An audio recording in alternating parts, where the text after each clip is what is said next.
So, just like that, after 4 glorious years, Superman and Lois has come to an end.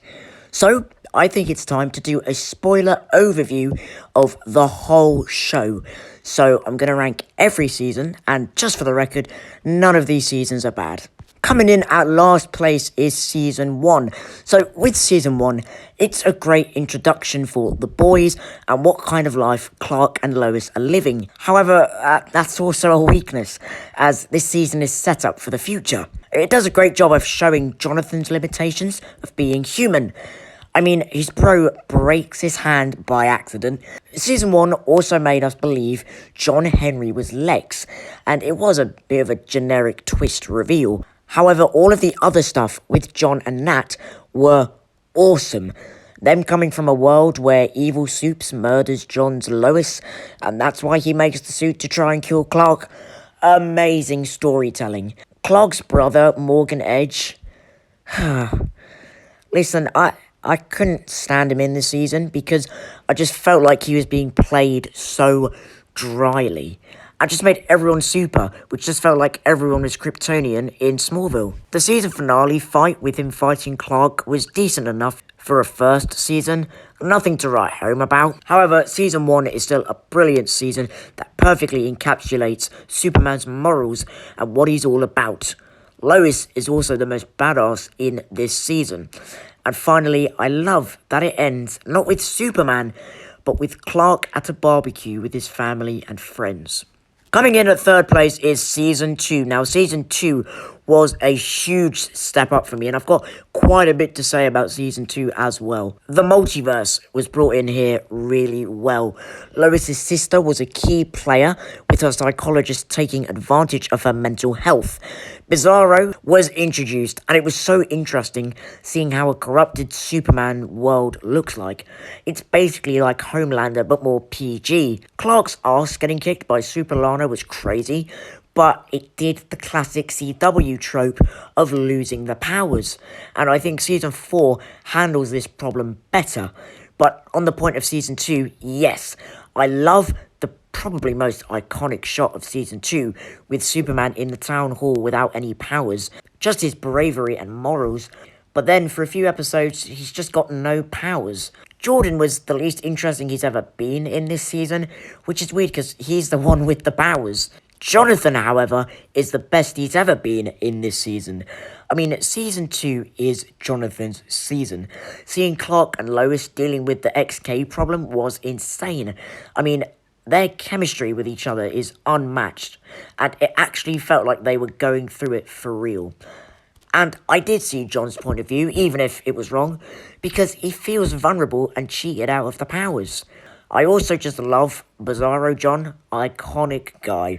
I love Clark going into the sun in the final, and the suit is all orange around the logo. I think that was the most powerful we'd ever seen Superman in the whole show.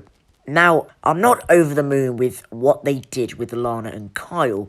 I think it was the wrong way to go and just completely came out of the blue. However, I'll say that the divorce topic is one that should be addressed, but the setup this season was awful.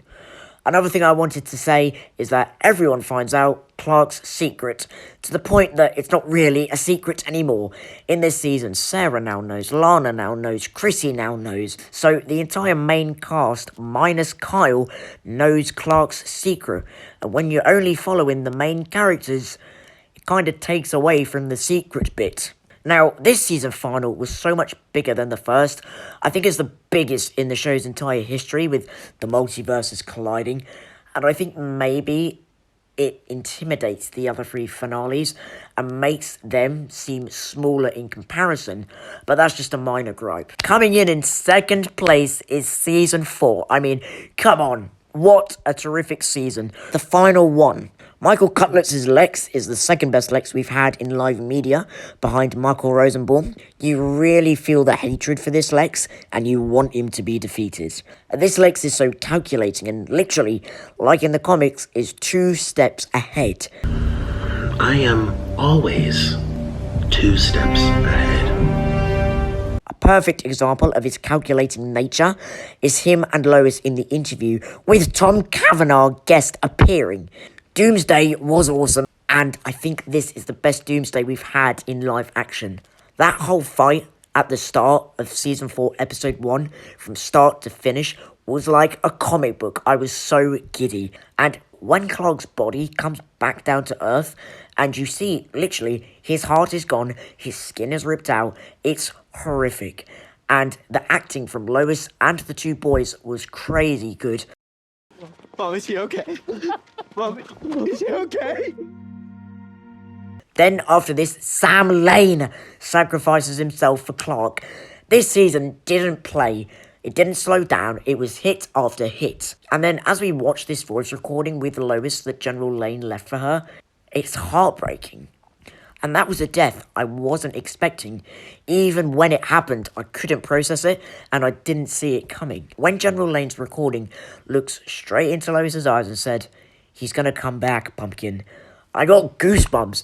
Then he says, "I'll be there for every beat." Literally, I cried a river. So Sam's death was done perfectly, although he didn't mention Lois's sister, so I thought that was a bit odd. And then, the end of episode 3 or 4, after the heart transplant, we see Superman, then this happens.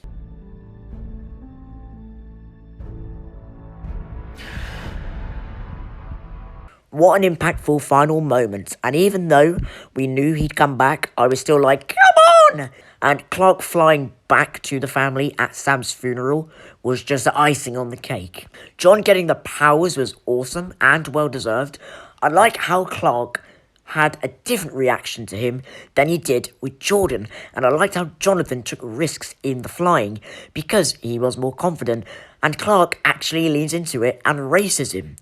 However, then his heart struck, which, in my opinion, slightly undercuts this moment. Then we come to the season final, which was awesome. Clark smashing the John Henry suit with Lex in it was awesome. It was kind of a full circle moment, as in season 1, we thought John Henry was Lex in the suit, and now the actual Lex is in the suit. And in certain shots, the suit looks green in the sunlight, which I thought was an awesome touch. Also, in season 4, Clark's suit has never looked better. I think this is the second best live-action Superman suit, because the one thing I do like about Henry Cavill is his suit, and I think that suit's the best looking, but this is definitely second best. It's a blend of homemade and, like, really modern. And there's the least muscle padding with this suit. The suit looked awful in season 1. The muscle padding was awful, but this season, it's not, like, super bright, but it's not super dark. It's a lovely balance in between. But this is definitely my second favourite live-action Superman suit ever. I mean, look at this final shot in the finale and tell me that is not Superman. I liked that John Henry and Natalie also got the logos imprinted on their suits. Jonathan and Jordan's suits, they look kind of dorky. I like Jordan's more. It looks more like futuristic and like a modern update of the suit.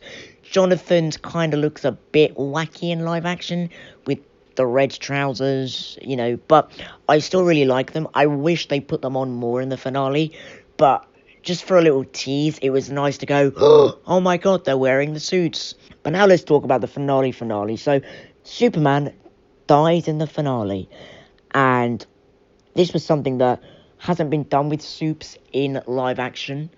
Obviously Death has, but this concept, they made a concept that made sense. They didn't take away his powers, but they dampened them as he got older until he didn't have them at all. This was such a clever way. I mean, this season was fantastic, but just Clark dying and that whole scene where everyone's greeting him and he sees Lois in the dress. And that final monologue where he says, do everything you can to find love and to hold on to it because life goes so fast. I cried. I teared up. And seeing him with all of his little grandchildren and seeing Jordan and Jonathan like grow up in front of their eyes, that was so masterful. And Shelby from Smallville, you know, the dog, it's the same dog who appears in Superman and Lois. What? I mean, I love Smallville, I love Shelby. I can't believe it's the same dog, but it is.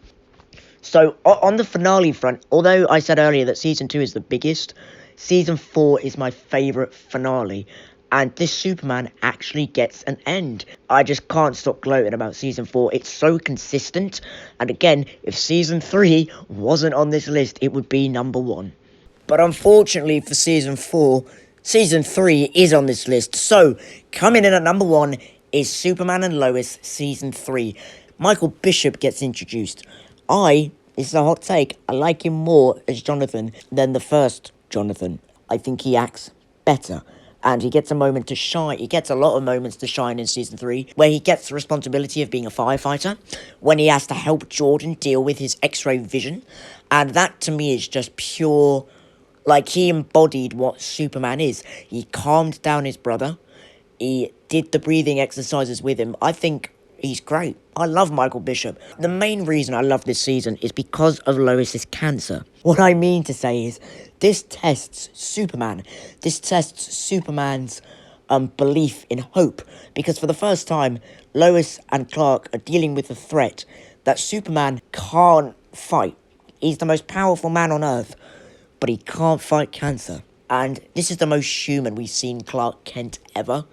And that is a huge part down to Tyler Hoechlin and Bitsy Tulloch. I mean, their chemistry in all of these seasons is unmatched. But in this one in particular, it's crazy. Lois getting prepped for the surgery. Lois going into chemo.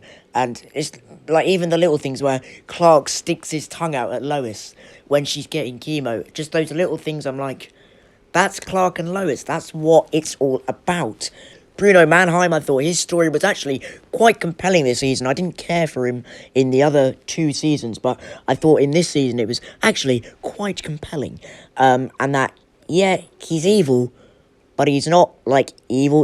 He's trying to do this to save his wife, and then ultimately Superman, reassuring Bruno's wife that it's okay to let go, and him even telling himself that. That is Superman. Like, Superman carried her up to the sky to have a peaceful death. That is Superman. And just all of the side characters were rocking this season. Kyle, I actually found him kind of bearable. He finally found out about Clark's secret. Natalie, I enjoyed her point of view. I enjoyed seeing John Henry and Bruno and their children obviously becoming an item, and that is ultimately what leads them to reconcile. I loved all of that. And I loved Sarah trying to grapple with the fact that, okay, well, if Jordan's gloating about being Superboy, do I have to keep his secret? There's just so many dilemmas that are explored so well, and just season 3 is just peak Superman and Lois. Michael Cutlets is introduced. That season finale with Bizarro coming back, becoming Doomsday because of Lex. Oh my god, that scene where Michael Cutlets is Lex shows up at Clark's house and Clark tries to intervene when he's speaking to Lois and he goes, "Shut your mouth!" Oh my god, I got goosebumps. But guys, what do you think? How would you rank Superman and Lois? Did you love it? Was it 4 amazing years for you? Or did you just outright hate the show? Let me know in the comments down below. Thank you so much for watching. Bye-bye.